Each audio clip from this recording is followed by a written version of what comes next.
Did you know the story of the girl with the longest arms in her state? It was noticeable from early childhood. Her arms grew faster than the rest of her body. While her classmates replaced their jackets once a year, she had to have her sleeves altered every few months. Teachers joked that she was always the first to hand in papers, and friends asked her to reach things on the top shelves. Everything changed when someone filmed a short video of her standing next to other people, her arms hanging almost down to her knees. The clip went viral overnight. You can still find it by searching "girl with long arms." The comments ranged from admiration to cruel mockery. Strangers began recognizing her on the street, asking her to stretch out her arms for a photo, filming her without permission. At first, she tried to ignore it, but soon she stopped leaving the house without oversized hoodies, stopped taking photos, and withdrew from attention altogether.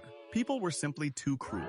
Later, doctors explained that it was a rare growth condition, not dangerous, but impossible to change, and something she could never truly hide from. Her story became a quiet reminder that the internet never forgets, and not every difference is meant to be turned into entertainment.